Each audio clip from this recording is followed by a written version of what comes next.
क्यों मिलिया हर जगह।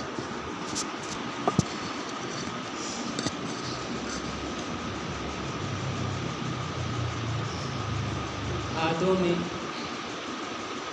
जिज्ञासु को विवेक हुआ। भादो ब्रह्म प्राण दूजा लगा। भ्रम के कारण दूसरे से प्रेम हुआ, आकर्षण हुआ। समझ आ गया कि सद्गुरु के चरणों को पकड़ूंगा तभी नरक से बचूंगा, दुखों से बचूंगा। से भादो नरक न पाई गुरु राखण वाला हेत। अब उसी बात में आगे वो विचार करता हुआ उसका ये विचार पनपा तो उसका प्रेम उमड़ा। असन प्रेम उमाड़ क्यों मिलिया हर जाए। प्रेम कहता है कि कैसे मिलूं हरि से।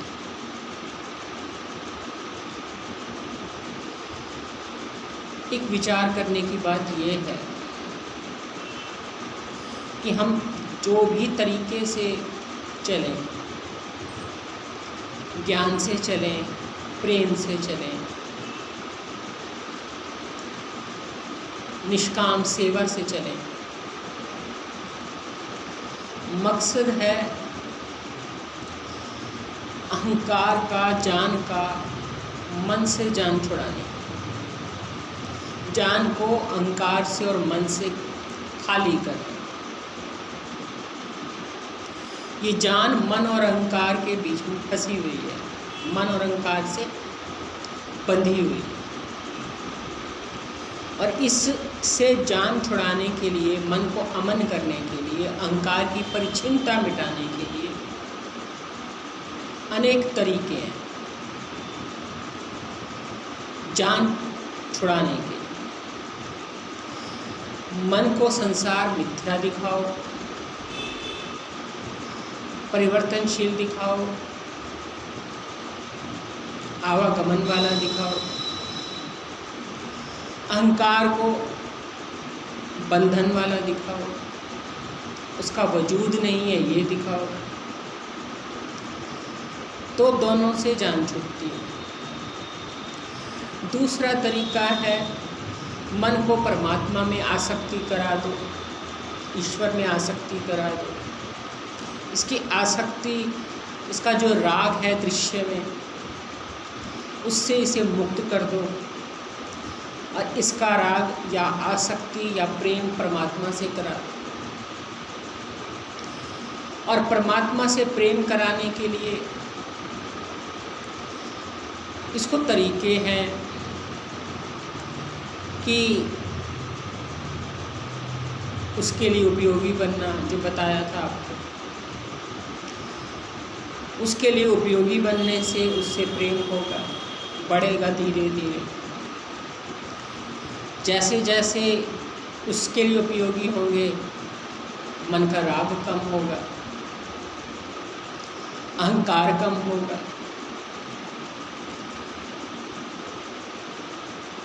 इसी प्रेम को बढ़ाने के लिए दूसरा तरीका है कि किसी को अपना ना समझना और परमात्मा को ही अपना समझना। सेवा सबकी करनी पर किसी को अपना नहीं समझना। उसमें देह को भी अपना नहीं समझना, देह की भी सेवा करनी पर अपना नहीं समझना। पूज्य बीजी महाराज की एक बार हमारे घर में चर्चा हुई कि पूज्य बीजी महाराज के पैरों में दर्द हो रहा था और उन्होंने कहा, आप टांगों तेरी मैं सेवा करूं। सीख ये मिली कि दर्द हो रहा है तो ये सोचना कि कोई आए मेरे दबाए, कोई मुझे कुछ दबा दे।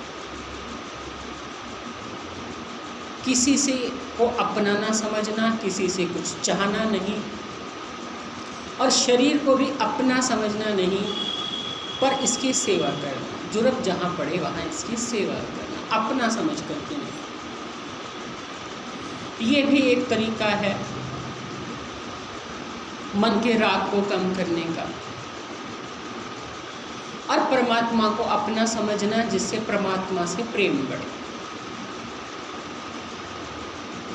संतों ने बहुत से तरीके निकाले हैं, अपने अपने अनुभवों से, अपनी अपनी रुचि से,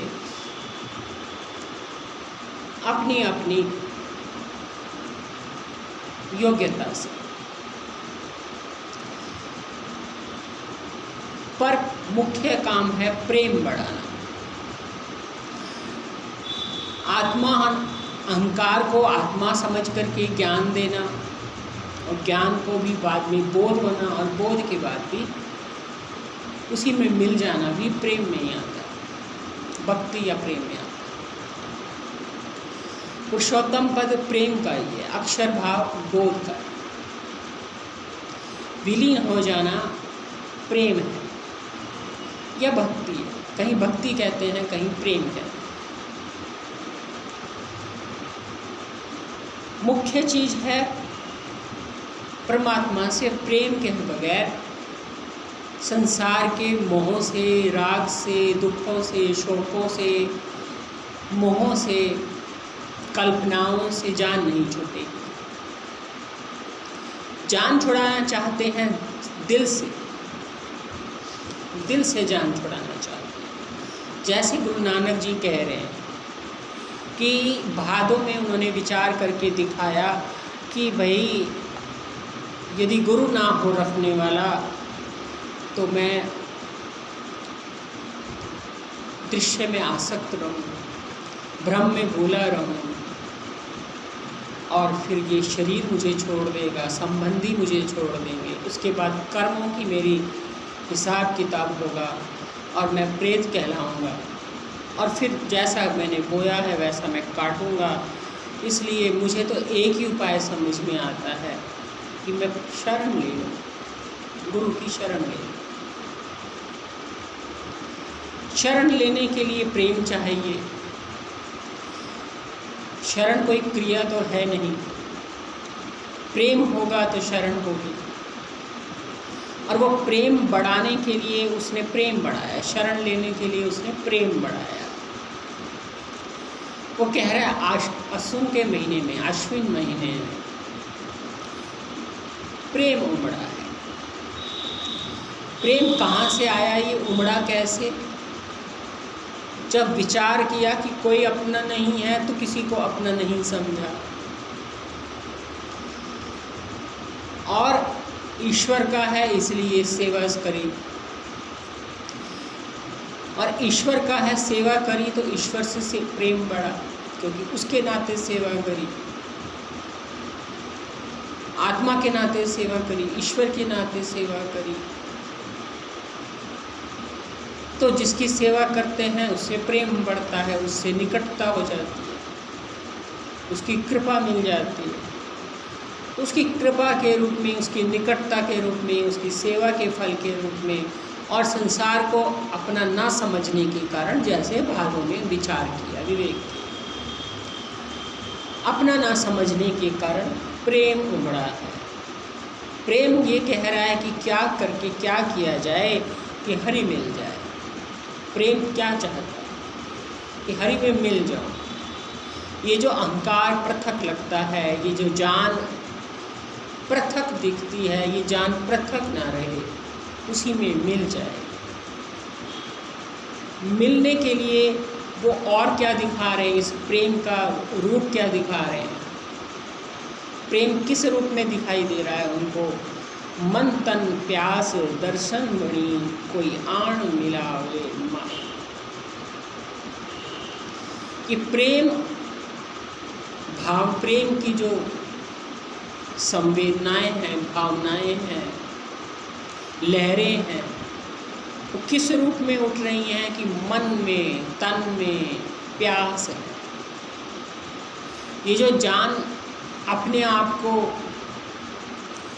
छुड़ाने के लिए विचार कर रही है, किसी को अपना नहीं मान रही है, परमात्मा को अपना मान रही है, संसार का स्वरूप देख रही है।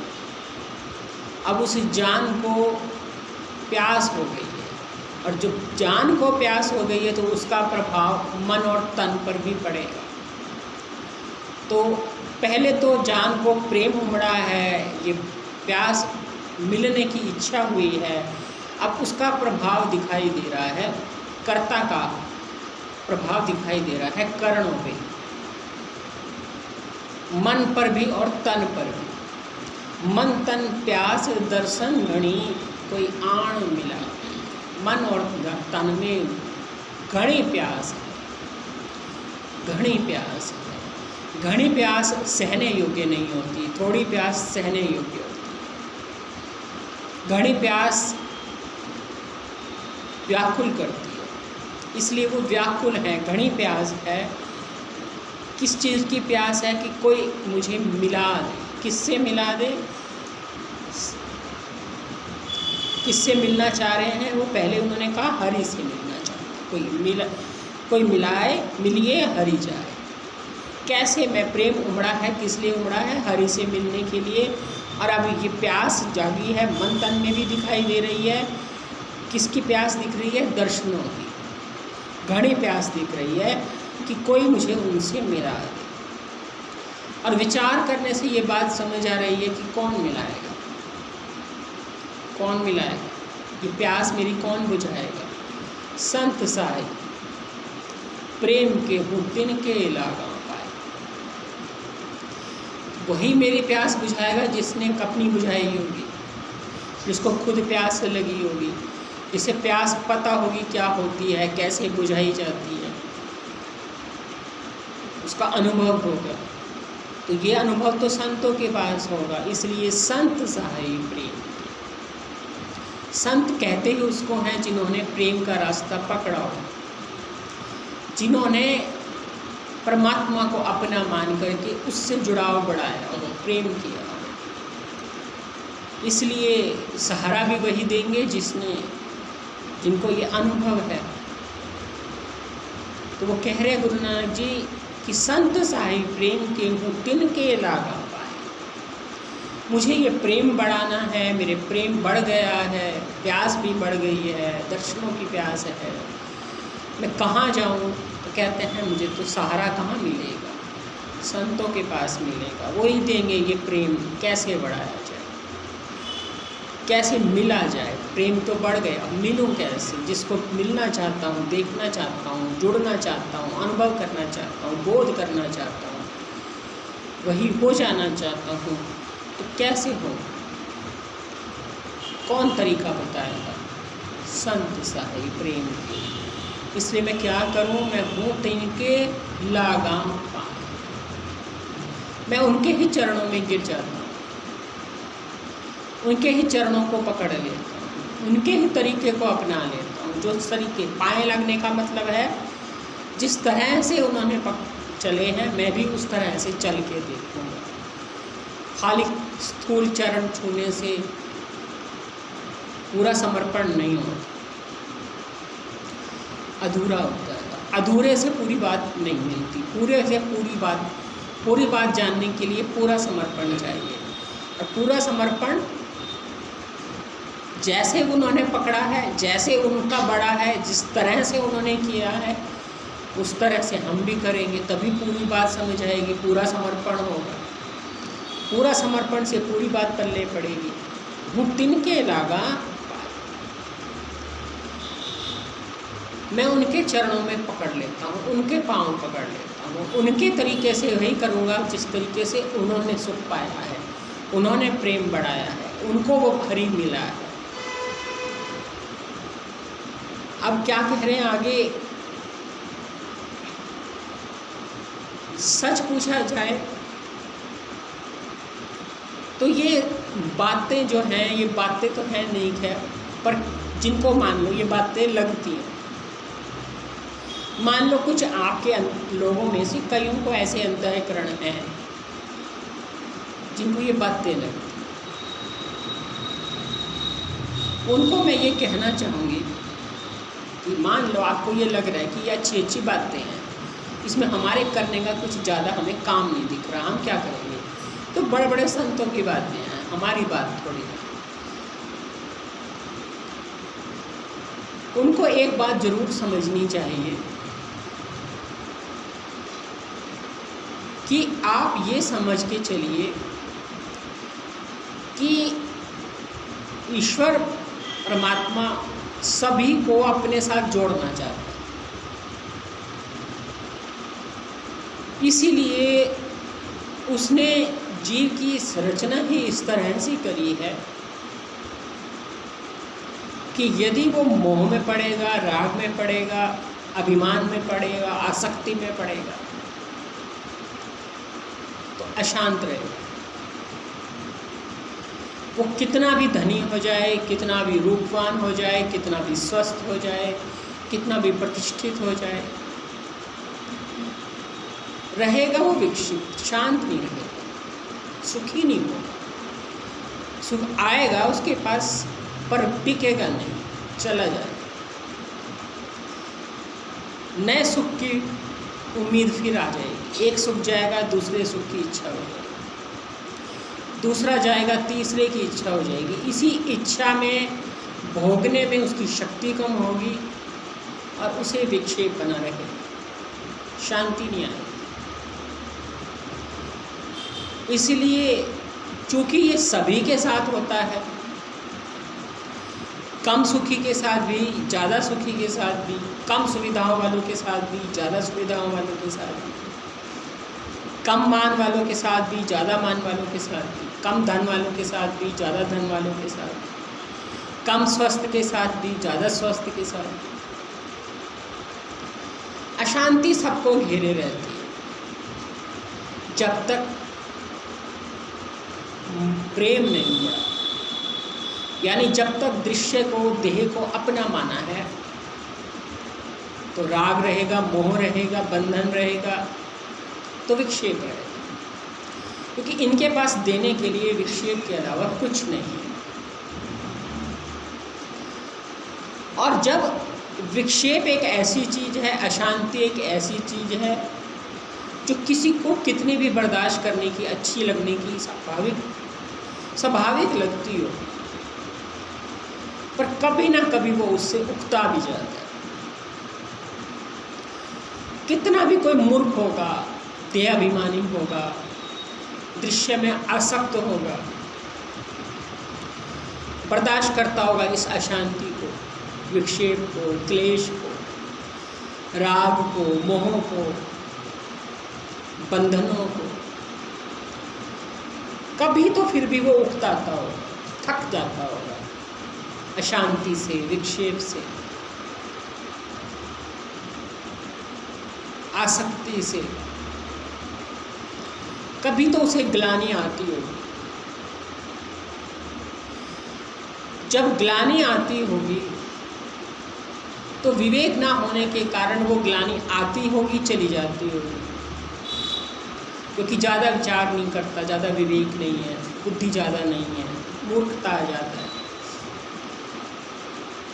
दृश्य के भोगों में आसक्त है। अब वो भोग कभी सुख रूप है, कभी दुख रूप है, पर कभी तो उकताता ही है, थकता ही है, बोझिल होता ही है, कोई नया सहारा चाहता ही है, झूठे सहारों से थकता ही है। ऐसे में उसके पास, चूँकि वो इन बातों को तो ये मान लेता है कि ये हमारे मतलब की नहीं है, ये तो बातें हैं, ये तो संतों के काम है, तो बड़े बड़े संतों की बातें हैं, ये तो भगवत कृष्ण की बातें हैं, गुरु नानक की बात है, पूज्य जी की बात है, हमारे बस की कहानी। जो ऐसा मानते हैं, आप में से जो भी ऐसा मानते हैं, उनको मैं ये कहूँगी कि यदि आप ये मानते रहोगे कि ये तो बड़े बड़े संतों की बातें हैं, हमारे से कहाँ होंगी, तो जब आप उकताते हो, थकते हो, विक्षिप्त होते हो, बोझिल होते हो, सहारा नहीं कोई दिखाई देता, सुखी होने की कोशिशें करते करते भी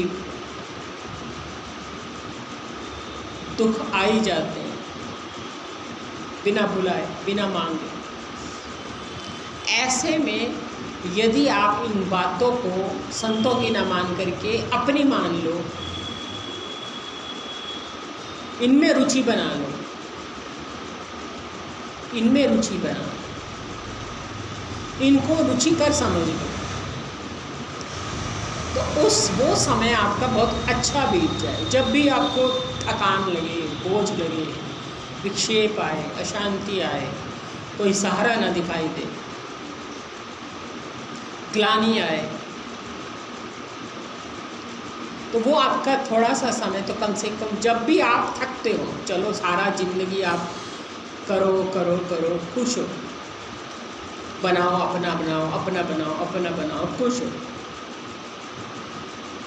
पर कभी तो उससे थक जाते होंगे, परेशान हो जाते होंगे, अपना बना बना के, बनता कोई नहीं होगा, धोखे खाते होंगे, देते भी होंगे धोखे, क्योंकि जो सेवा भाव से सेवा नहीं करता वो धोखा देता भी है। भोगी तो धोखा देगा, जिनकी सेवा भाव वाली वृत्तियाँ नहीं होती वो तो भोगी होते हैं, और भोगी तो धोखा खाते भी और धोखा देते भी।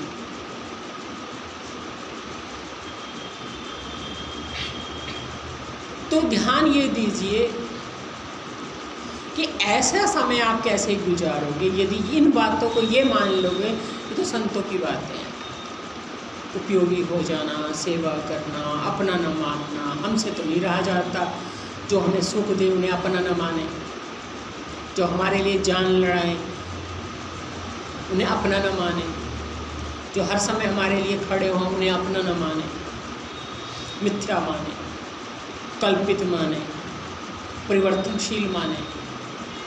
नहीं होता, नहीं होता होगा, मैं मानती हूँ बहुतों से नहीं होता होगा, क्योंकि रुचिकर नहीं लगता ये सब करना। अपना मानना रुचिकर लगता है, और जिसमें रुचि नहीं बनती वो ज़्यादा याद भी नहीं रहता, और उसकी ज़रूरत भी नहीं लगती। ज़रूरत लगे तो याद भी रह जाए।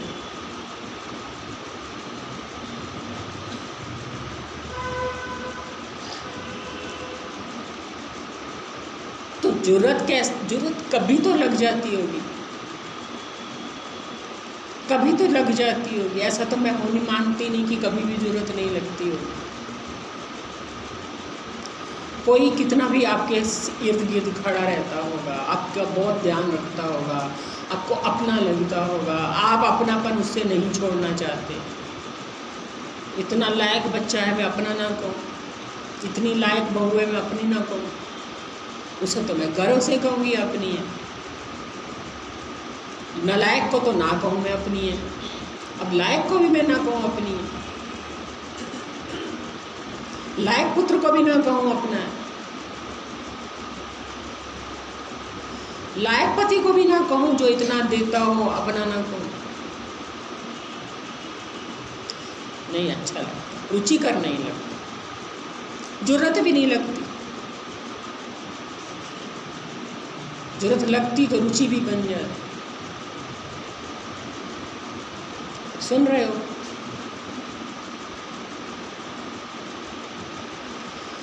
पर पहले गुरु नानक जी कह चुके हैं कि भादो ब्रह्म बुलाया, तुम में ब्रह्म ने बुलाया हुआ है, इसलिए दूसरे से हेत लगा हुआ है।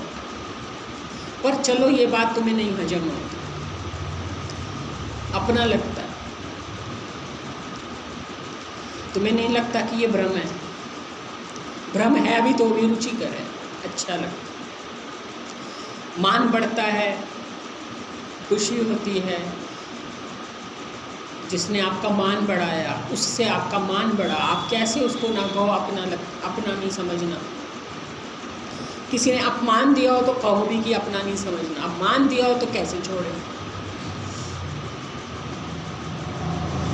तो बहुत ऐसे अंतःकरण हैं शायद आप में से 50% ही ऐसे हैं, ज़्यादा भी हो सकता, जिन्हें जो सुखद लगता हो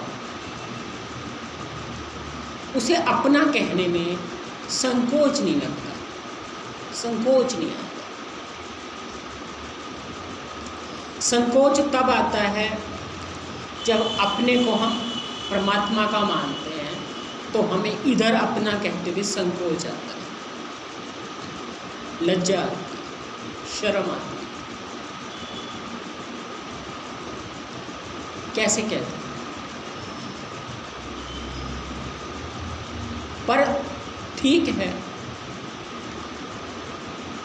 सारा जीवन संसार में रहे हैं, संसारियों में रहे हैं, भोगियों में रहे हैं, विषयों में रहे हैं, ऐसे ही अपने जैसे लोगों में रहे हैं, तो अपना कहना कोई ग्लानि लायक नहीं लगता। इसलिए ये बातों में कोई खास रुचि नहीं बनती। मन ये कह कर के त्याग देता है, ये तो बड़े बड़े संतों की बातें हैं, ये तो पूज्य जी की बात है, ये हमारे लिए थोड़ी ना है, हम थोड़ी कर सकते हैं। तो मन कहेगा आप कर ही नहीं सकते, क्योंकि मन को करना ही नहीं है, उसकी रुचि नहीं बनती, उसे करनी ही नहीं है, उसे करनी ही नहीं है, इसलिए वो छोड़ देगा। आपको बहाना क्या बनाएगा? हमारे मतलब की थोड़ी ना, ये तो संतों की मतलब की। क्योंकि मन कहेगा उसे, मुझे कराएगा, फिर यदि मैं कहूँगा कि हाँ जी तो हमारे मतलब की है, ये कहेगा फिर कर, और उसे करनी ही नहीं है। क्योंकि उसकी जहाँ ज़रूरतें पूरी हो रही हैं उसे वहाँ अपनापन लगाना है, जो दिख रहे हैं उनसे अपनापन लगाना है, और जो दिख ही नहीं रहा उससे क्यों ऐसे अपनापन बनाने, तो दिख भी नहीं रहा है।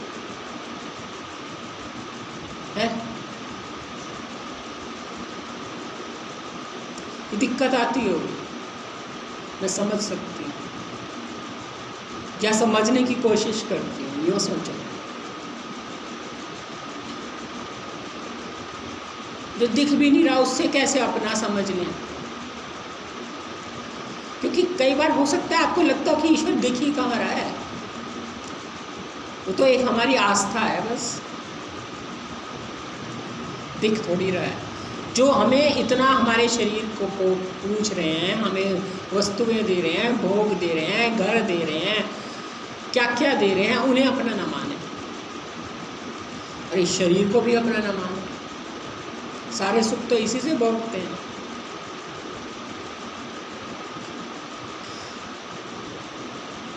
ये भोग कर करके ना, मन ज़्यादा भोग कर करके बुद्धि स्थूल हो जाती है। वो स्थूल बुद्धि इतना ही सोच सकती है, इससे ज़्यादा नहीं सोच सकती। अब उसे सूक्ष्म तो तब करा जाए जब ये माना जाए कि पहले कि ये बातें संतों की नहीं है, सभी के लिए।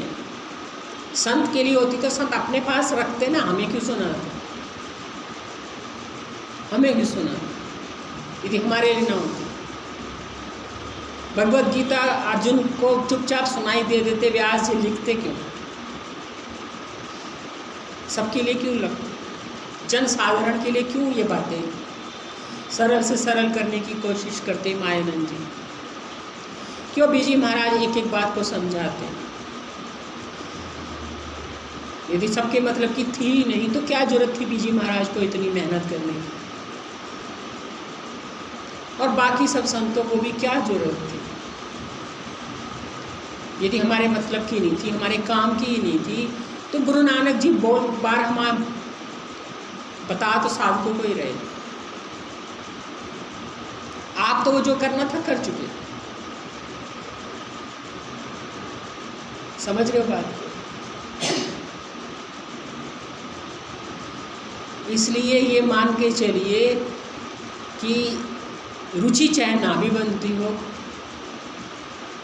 है सबके मतलब की, और जिस पल भी आपको लगे चलो इस समय मेरे मतलब की है, क्योंकि सभी के जीवन में कोई ना कोई समय ऐसा आता ही है जब उसे कुछ और नहीं सहारा दिखता, फिर वो कुछ चाहता है कि ऐसा कुछ मिल जाए जो मैं अपने आप को, इस मन को शांत कर लूँ, मन को सहारा मिल जाए, मन नीचे ना डूबे।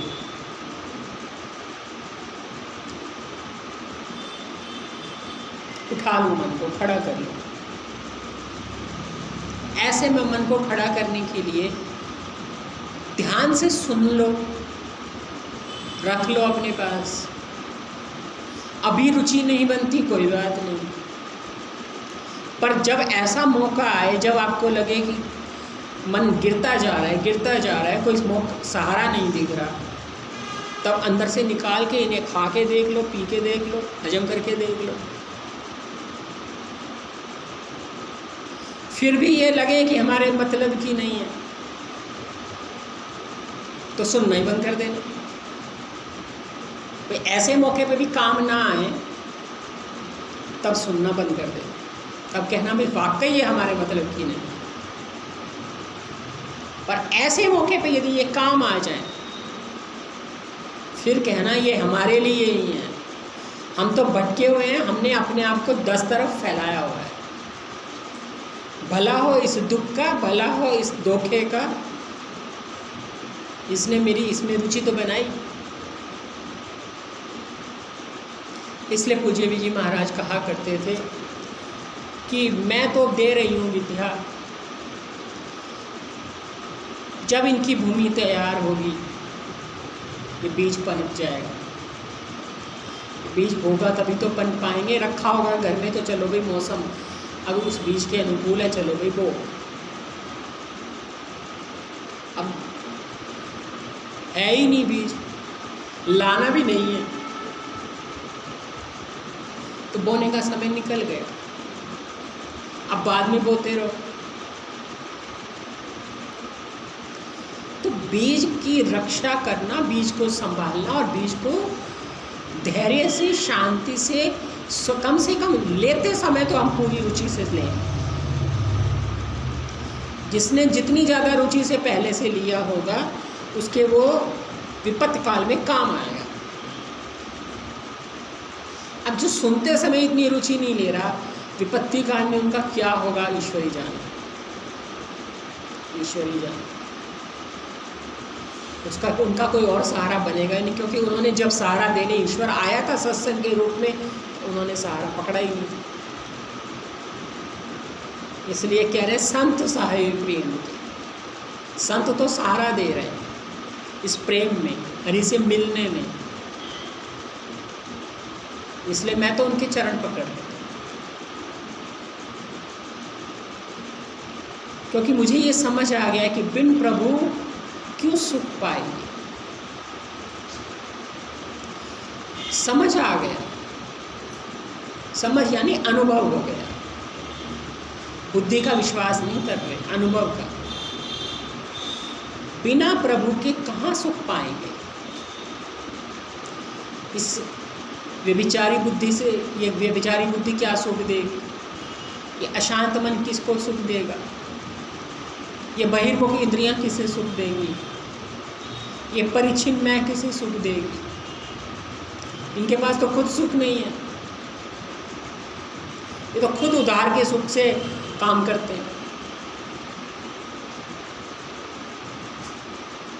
इंद्रियां भी उधार के सुख से काम करती हैं, मन इनमें सुख डालता है तो ये सुख दिखा देती है। अब मन बेचारा भी थोड़ा सा इधर से उधर से सुख इकट्ठा करता है, कल्पना से, थोड़ा मान्यता से, थोड़ा आभास लेकर के सुख बनाता है। ये क्या सुख देगा, ये तो खुद ही सुख कल्पित करता है। और ये व्यभिचारी बुद्धि तो कभी कुछ पकड़ती है, कभी कुछ पकड़ती है। इसे यही नहीं पकड़ पाता कि हर चीज़ बदल ही जाती है, वियोग होता है, संयोग होता है, ये क्या सुख देगी। इनसे सुख कैसे मांगे, ये तो खुद सुख के भिखारी हैं।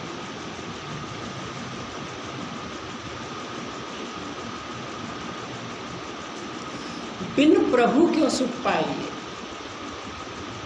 अहंकार खुद बेचारा है ही इसलिए अहंकार, क्योंकि उसको लगता है कि शायद मैं रहूँगा तो सुख मिल जाए। अब ये मैं को सोचना है कि मैं तुझे कैसे कहीं सुख मिले।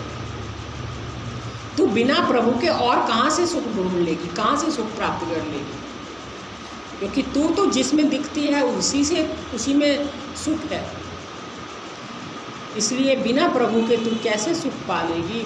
दूसरी तो कोई जगह ही नहीं है, दूजी नहीं जाए, और दूसरा तो किसी के पास है ही नहीं, कोई जगह ही नहीं है। जहाँ जाएगी कल्पना होगी, यथार्थ तो होगा नहीं। मान्यता बदल जाएगी तो सुख बदल जाएगा, वृत्ति बदल जाएगी तो सुख बदल जाएगा, परिस्थिति बदल जाएगी तो सुख बदल जाएगा। सुख ना बदला तो तू बदल जाएगा, तू छोड़ देगा। छीन देने से कोई या तो कोई छीन लेगा, या तू छोड़ देगा, या तेरी वृत्ति बदल जाएगी। कोई जगह तो दिखाई नहीं देती कोई। जिन चाखिया प्रेम रस से तृप्त रहे अघाए। संत चरण में जाकर के ये समझ में आ गया कि जिन्होंने प्रेम रस चखा है वही तृप्त हुए हैं, वही प्यासे नहीं रहे, वो अघाए हैं, तृप्त है। उनको प्यास सी दर्शन की, मंथन दर्शन प्यास की। अब ये प्यास कहाँ पूरी होएगी? जब जिन्होंने प्रेम रस चखा। जो प्रेम रस चख लेंगे अब वो प्यासे थोड़ी रहेंगे, वो तृप्त हो जाएंगे। पहले प्यास थी ना, मंथन दर्शन प्यास गणी। अब कह रहे हैं जिन चाखिया प्रेम रस से तृप्त रहे अघाए। जिन्होंने ये प्रेम रस चख लिया, ये प्रेम रस एक बार चख लिया तो तृप्त हो गए। हाँ, तृप्त हो गए, क्योंकि जो अतृप्ति वाली स्थान था वो तो छूट गया। ये अहंकार छूट गया, मैं छूट गया, परिचिनता छूट गई, कल्पना छूट गई, व्यष्टिभाव छूट गया। प्रेम रस में जो अपना नहीं था वो छूट गया, जिसे अपना मान रहे थे वो छूट गया, जो अपना था वो मिल गया। प्रेम रस, उसके मिलने से प्रेम रस चख लिया। बड़ी गहरी बातें हैं, बड़ी गहरी बात। जिन चाखिया प्रेम रस से तृप्त रहे, वो तृप्त हो गए, वो अघाए गए, और वे प्यास नहीं रहनी। तो मंथन तो प्यासे दिखाते हैं, प्यासे हैं तभी तो भटकते हैं, यहाँ से मिल जाए वहाँ से मिल जाए, ऐसे हो जाए। अब उन्हें अपना ना समझने से यहाँ से ये तो छूट गया, हरि की प्यास होगी, हरि दर्शन की प्यास होगी। अब वो प्यास जब तक रहेगी जब तक प्रेम रस नहीं मिलेगा। प्रेम रस हो जब मिल जाएगा तो तृप्त हो जाएंगे, अघाए जाएंगे, से तृप्त रहे अघाए। आप त्याग विनती करही लेहु प्रभु लड़ लाए।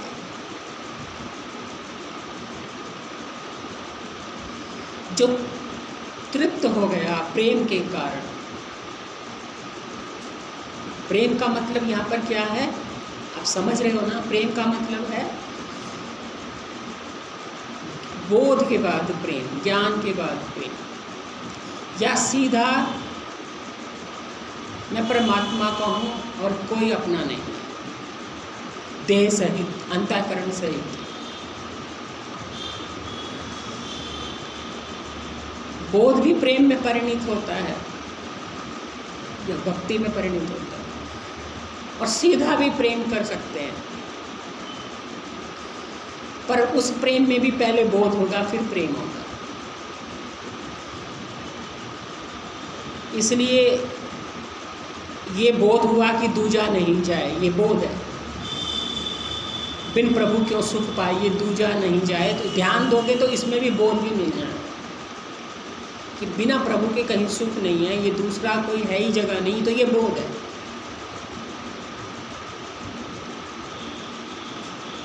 जहाँ प्रेम की बात होगी वहाँ बोध खोजोगे, बोध स्पष्ट मिल जाएगा। तो दूजा नहीं जाए जिन चाखिया प्रेम रस से त्रिपत रहे अघाए, आप त्याग विनती करहीं लेहु प्रभु लड़लाए। जो प्रेम से अघाए गए हैं, प्रेम रस चखाचख लिया, तृप्त हो गए, अब उनके पास कुछ नहीं बचा विनती करने के लिए अपना, तो वो आप त्याग विनती कर। अपना कहने को कुछ नहीं रखा, क्योंकि वो तो अघाए गए, डूब गए, विलीन हो गए, उनकी मैं तो विलीन हो गई। इसलिए वो विनती भी कैसे करते हैं, आप त्याग विनती करें।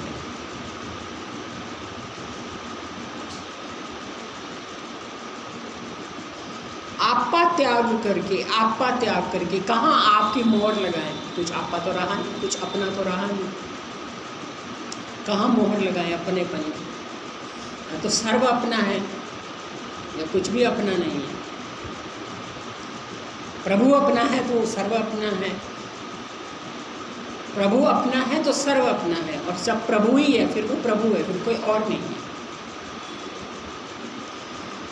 तो पहला स्टेप है कोई अपना नहीं है। आप त्याग विनती करहीं लेहु प्रभु लड़लाए। मुझे लग रहा है मैं सारी ना खत्म कर दूँ, फिर आप लोग मेरा मुंह देखोगे कि 2 लाइनें बचा के चली गई।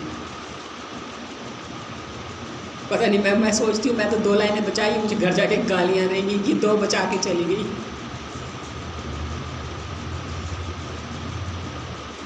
मुझे तो पता नहीं चलता कि भाई इतनी बोलनी है, इतनी नहीं बोलनी।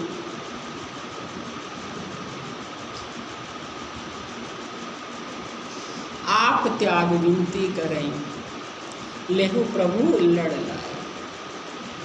तो मैं आपा त्याग करके वो विनती करते हैं कि प्रभु आप मुझे अपने लड़ लगा लो, क्योंकि मैं तो जो प्रेम रस चखा, जिसने चख लिया, जो अघाया गया है, वो आप त्याग करके विनती करेगा कि प्रभु मुझे अपने लड़ लगा लो। लड़ लगा लो मतलब जिसको अपने लड़ लगा लेते हैं, वो जहाँ वो ले जाता है वहीं चलते हैं, जो वो बुलवाता है वही बोलते हैं, जो वो करवाता है वही करते हैं। क्योंकि अब वो तो बचे नहीं, जिसको विनती करके जिसके लड़ पकड़ लिया, उससे वो सब कुछ वही करा। इसलिए आप त्याग विनती करूँ ले प्रभु लड़ लाए। इसलिए मैं कहता हूँ कि मैं तो प्रेम रस चखने के बाद मैं ये विनती करता हूँ कि हे प्रभु मुझे अपना लड़ दो, अपना आश्रय दे दो, अपना सहारा दे दो, मेरा लड़ पकड़ दो। इसलिए भगवद गीता ने कहा मेरे आधार से लौ से करेगा पार्थ योग। मेरे आधार से, आधार भी मेरा और लौ भी मेरा, आश्रय भी मेरा, आधार। आश्रय परमात्मा का लें या आधार परमात्मा को समझे और आश्रय संसार का पकड़े, दोनों नहीं, दोनों रूप में उसी को पकड़ना, आधार भी वही, आश्रय भी। तब जा करके योग होगा, यानी समीपता लगेगी, जुड़ाव शुरू होगा। इसलिए गुरु नानक जी कह रहे हैं कि तृप्ति के बाद तेरा लड़ चाहिए, तेरा लड़ पकड़ के जीवन में उतरना, व्यवहार में उतरना। हर समय तृप्त हो गया तो प्रमारत हो गया, अब व्यवहार कैसे करें, व्यवहार कैसे करें? तो व्यवहार के लिए कह रहे हैं आप त्याग विनती करो लेहो प्रभु, हे प्रभु मेरा लड़